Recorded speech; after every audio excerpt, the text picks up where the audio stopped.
On the broadcast tonight, President Park Geun-hye's first major cabinet shakeup is nearly complete. The Korean president appoints a new intelligence chief and 4 ministers.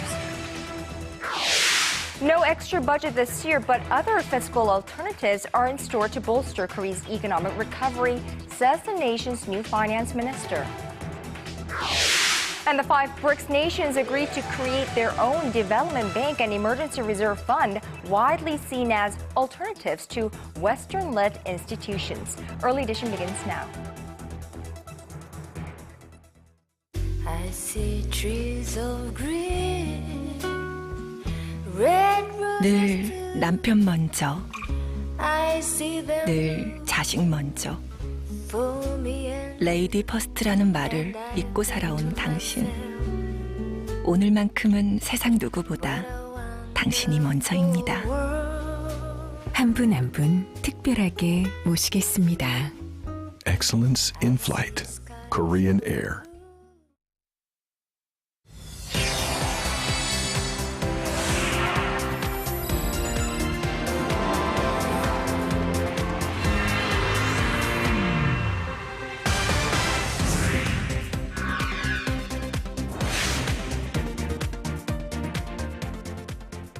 It is 5 a.m. in New York, 5 p.m. in Beijing, and 6 p.m. on Wednesday, the 16th of July here. Live from Seoul, I'm Moon Gon-young. And I'm Daniel Chen. Thank you for joining us. Let us begin with President Park's first major cabinet reshuffle since taking office early last year. Well, following a series of failed personnel nominations, President Park Geun-hye has announced the appointments of 6 new cabinet members. Now, this, of course, with a long list of state affairs hanging in the balance. Our Choi Yoo-sun reports the president is determined to move forward in running the nation and seeking greater cooperation with the National Assembly. President Park Geun-hye has appointed 5 of her cabinet nominees who were confirmed by Parliament last week. Her spokesperson said the president appointed Choi Kyung-hwan as the new finance minister and deputy prime minister and Lee Byung-gi as the head of the National Intelligence Service on Tuesday. She also appointed Choi Yang-hee, Lee Ki-kwon, and Kim Hee-jung as the ministers of Science, Labor, and Gender Equality, respectively. And despite the parliament's disapproval, President Park went ahead and appointed Chung Jong-sub as the new security minister. The president, who retained the current prime minister after her 2 previous nominees stepped aside and who withdrew her nomination for education minister Tuesday, cannot afford further delays in handing over state affairs to a new cabinet. After dropping Education Minister-designate Kim Myung-soo, who was grilled by Parliament over allegations of thesis plagiarism, President Park quickly nominated Hwang Woo-yeol, her political aide and a prominent figure within the ruling party. Hwang is close to the president, and if confirmed by the National Assembly, he would join new Finance Minister Choi Kyung-hwan as the president's 2 deputy prime ministers, a move likely intended to expand cooperation with the parliament. Meeting with the ruling and opposition parties' leadership in recent days, President Park sought the parliament's cooperation on a series of bills to revitalize the economy and others to reform the government and public sector in the aftermath of April's ferry tragedy. Meanwhile, Culture Minister nominee Chung Sung-keun, who was not confirmed by the National Assembly, dropped his bid Wednesday morning. Choi Yoo-sun, Arirang News. And the 5 new cabinet ministers did not waste a second. They got straight to work this morning. Korea's new Deputy Prime Minister for Economy and Finance, Minister Choi Kyung-hwan, for one, definitely has a lot on his shoulders. That's right. In his first day on the job, he promised to aggressively pursue steps to stimulate the economy until it picks up momentum. Our economics correspondent, Na Yeon-kyung, has the details. Low growth, a downsized economy in pursuit of better place, an absence of notable results. I think this is the reality we are faced with. New Finance Minister Choi Kyung-hwan has made it clear that he will be proactive in his new role. In his inauguration speech Wednesday, Choi said passive macroeconomic policies have caused the Korean economy to slow down and have also resulted in less tax revenue. One of his plans to tackle those problems was to reform unnecessary restrictions that keep businesses from finding new investment opportunities. When companies do well, they will, in return, create more jobs and up the earnings for households, which will spend more. We need to establish this virtuous cycle in order to strengthen domestic demand. As he has long been hinting since being nominated, Choi reiterated plans to ease the debt-to-income and loan-to-value ratio regulations for mortgage loans to prop up the real estate market. Experts say the challenge will be doing so without drastically increasing already soaring household debt, on top of trying to boost consumer sentiment, which dipped after the April ferry disaster. Choi said the nation's growth outlook will have to be revised down and that an adjusted roadmap will have to be established, but added the ministry will not seek a supplementary budget this year. 나현경, Arirang News. Korea's central bank governor agrees that regaining consumer sentiment is essential to stoke economic growth. Right, but he cautioned against lowering interest rates, citing ballooning household debt as a major threat to this economy. Arirang News' Kim Young-gil has this report. Mounting household debt, that's what Korea's central bank chief thinks is the biggest threat to Korea's economic health. Bank of Korea Governor Lee Ju-yeol expressed concern on Wednesday that household debt is rising at a faster rate than income growth, and that loan extensions are growing, particularly in non-banking institutions. Lee told an economic forum in Seoul that overall household debt is not expected to develop into a financial system failure, as high-income earners account for 70% of total household debt. But the low-income earners are having trouble paying off their bills. Those who spend more than 40% of their income servicing their debts accounted for 11% of debt holders last year, up from 9% from a year earlier. He was on same page with the new finance minister Choi Kyung-hwan that spurring consumer spending and corporate investment are the keys to bolstering growth. But he said lowering key interest rate leads to a rise in household debts, eventually hurting purchasing power. As for the overall economic outlook, he added that growth would recover in the third quarter of the year, but there were risks of lower than expected growth in view of the volatility of the Korean won and the lack of confidence among businessmen and consumers. The central bank lowered its economic growth last week by 0.2 percentage point to 3.8% for this year. Kim Young-gil, Arirang News.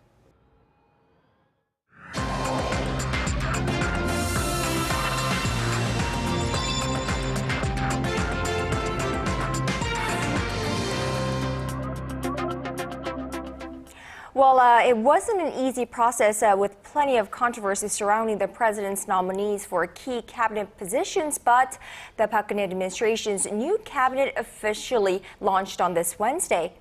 Well, although not entirely complete, the new cabinet members include the nation's intelligence chief and 4 ministers. So what do we expect from the new team, and how do we expect the latest incidents surrounding the presidential office and the National Assembly to impact the upcoming by-elections on July 30th?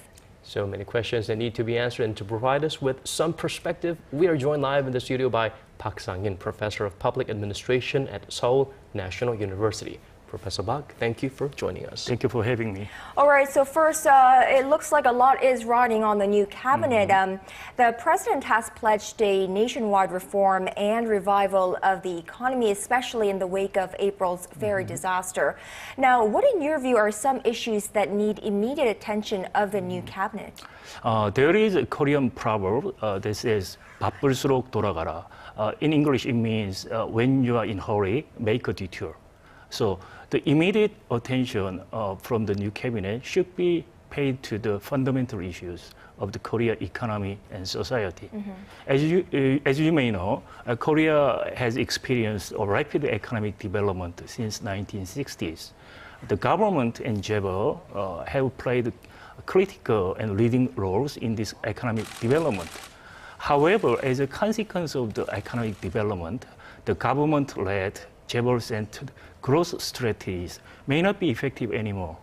So the fundamental issue in Korea is to install the laws and institutions for healthy market economy and change the laws and the scope of government accordingly. The fundamental reform should begin with the Jeber reform and so-called economic democratization.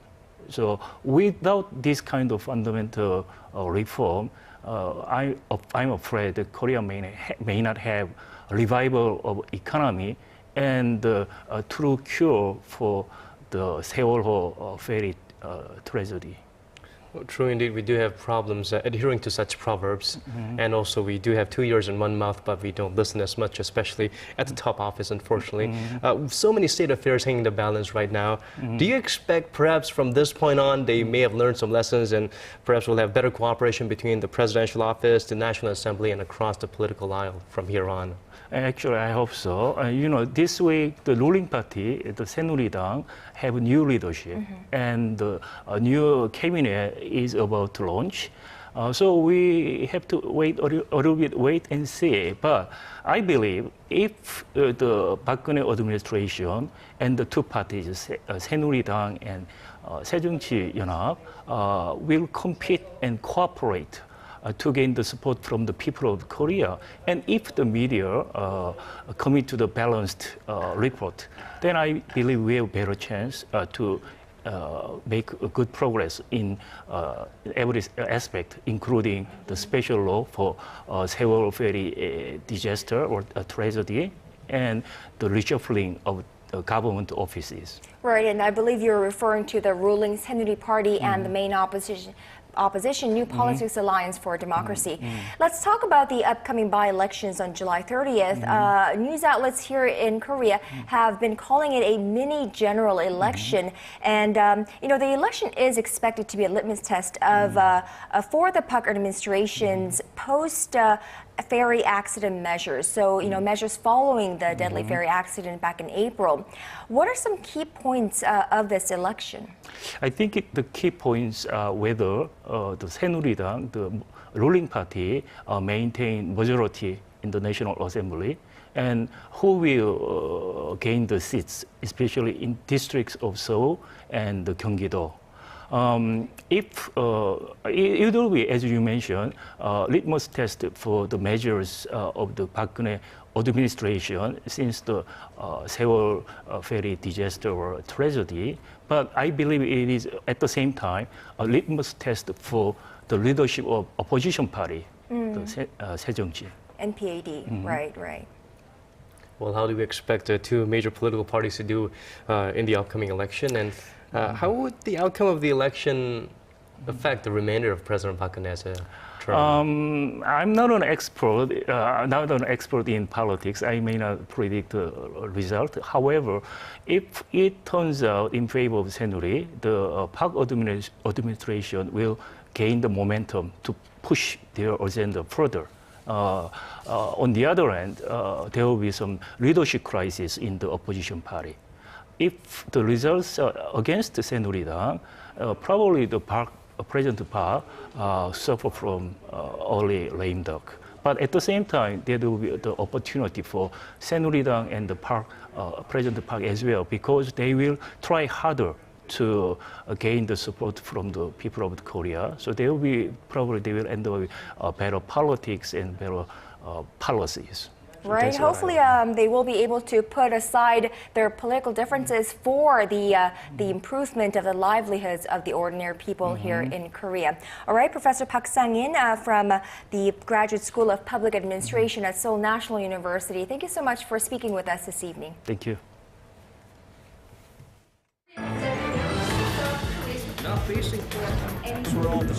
Digging deeper, getting to the bottom of stories that impact your life. Talking with you on air and online. Connecting you with experts on the world's most pressing issues. News and current affairs at its best with Moon Gon-young and Daniel Che on Early Edition at 6.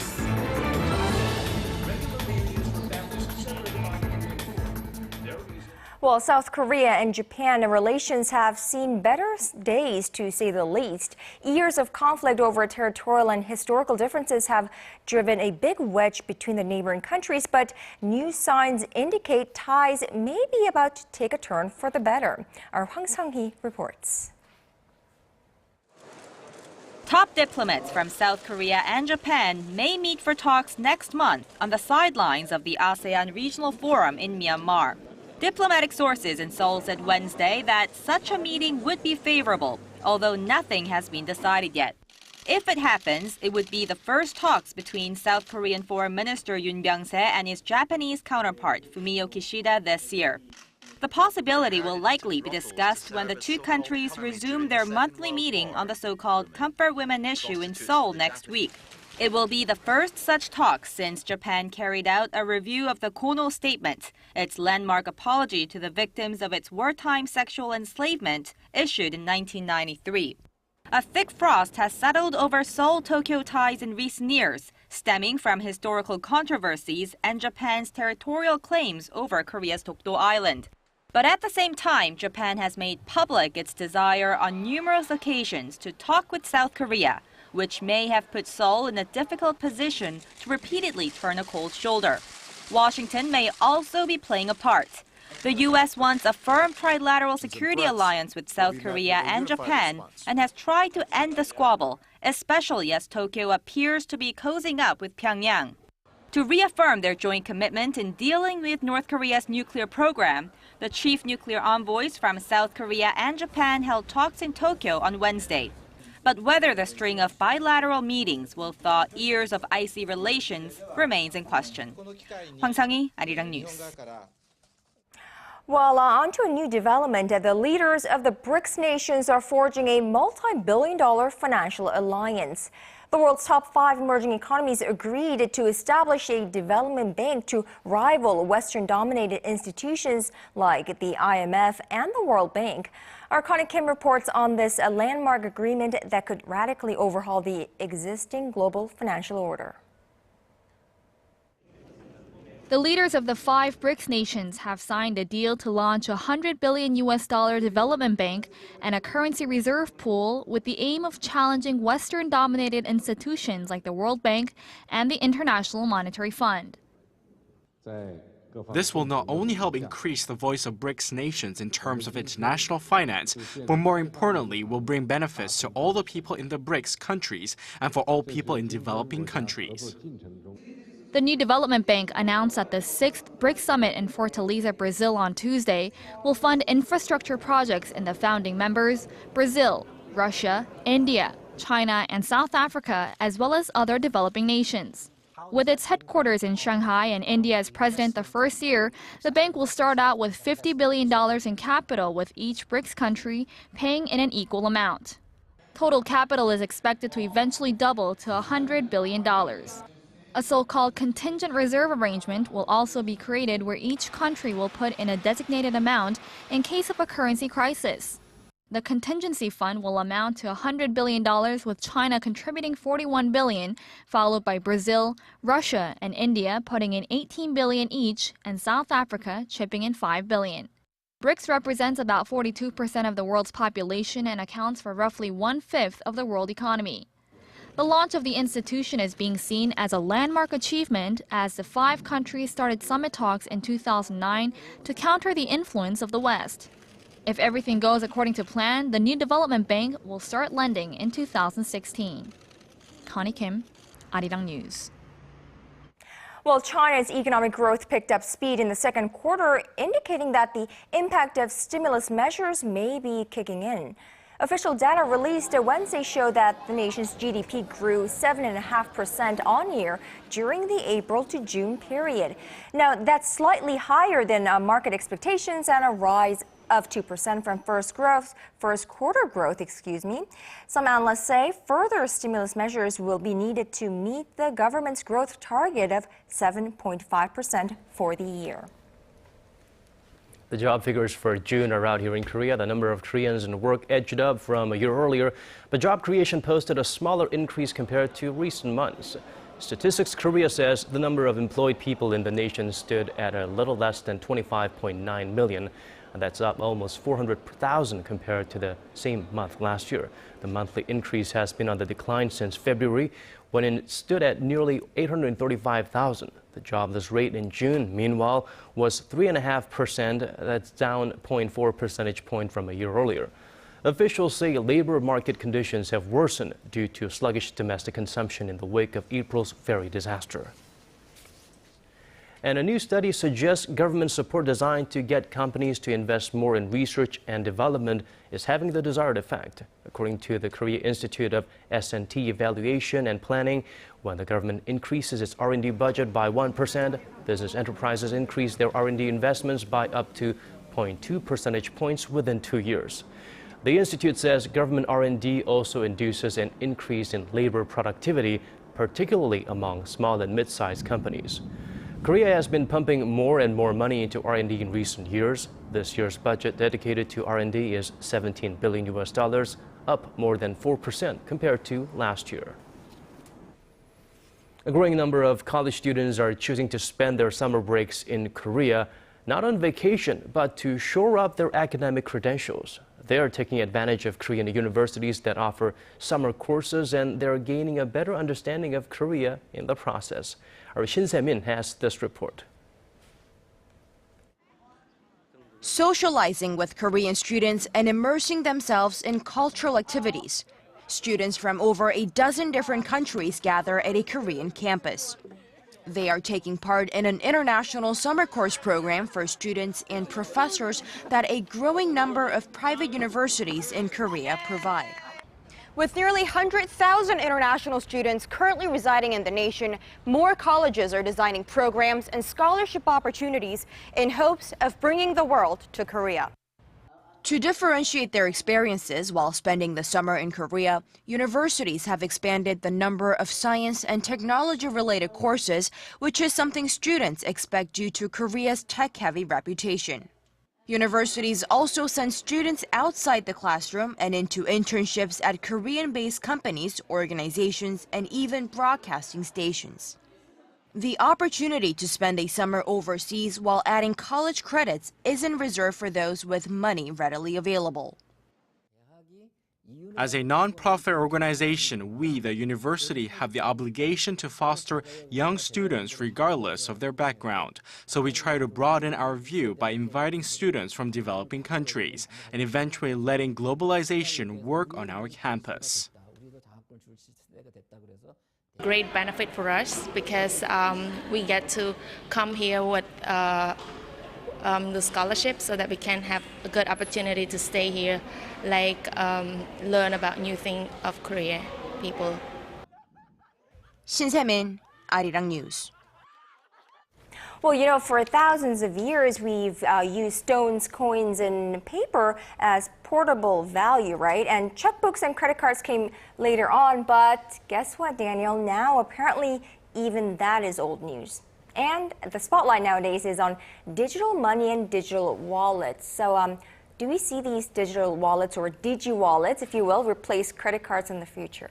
Well, local analysts believe they will. According to a survey by a research fellow at KT's Economic Research Institute, more than half of customers who use a mobile application called Smart Wallet to make payments have reduced their use of cash and credit cards. The report estimates that the total sum of payments made through Smart Wallet services will reach $4 billion in Korea by the end of this year. The report also attributes the shift to the spread of smartphone usage in the country and the convenience in making both online and offline transactions. Well, you know, I'm not a tech-savvy person myself, so I haven't, you know, caught up on that. But I think it will become a very convenient way to pay. But speaking of advanced technology, well, the Brazil World Cup came to a close earlier this week with Germany, of course, taking home the coveted trophy. But they weren't the only ones happy with how the World Cup panned out. In fact, Korea's biggest tech firm saw their ultra-high-definition TV sales go through the roof as fans bought new TVs to watch the matches. Samsung Electronics says its UHD TV sales in Korea doubled in June compared to the previous months, and sales of curved UHD TVs grew at a similar rate. LG Electronics says its sales nearly tripled in the second quarter compared to the first quarter. A major electronics store chain says TVs were their biggest selling items this year, and consumers decided to upgrade to watch the World Cup in ultra-high quality.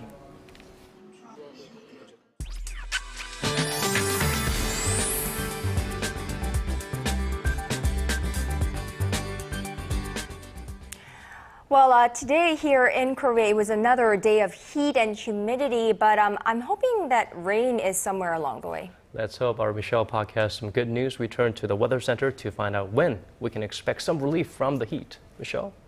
Good evening. It was definitely a hot and humid day, but as you mentioned, monsoon rain is back in the forecast tomorrow for most parts of the nation, although the temperatures will stay up in the 30s. Now, the rain will start from the southern regions at midnight and extend north into the central region by tomorrow afternoon. And the estimated amount of rain in Gangwon province and the southern parts of the Gyeonggi-do province is between 10 to 40 millimeters, while Seoul and the other regions will get about 5 to 20.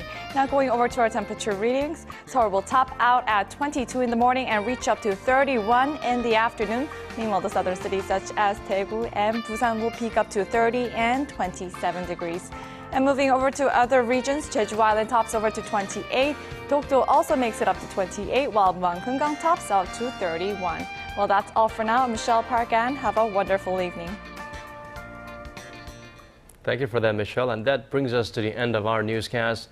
Thank you for watching, and for our viewers in Korea, have a wonderful rest of the evening. This has been Daniel Choi.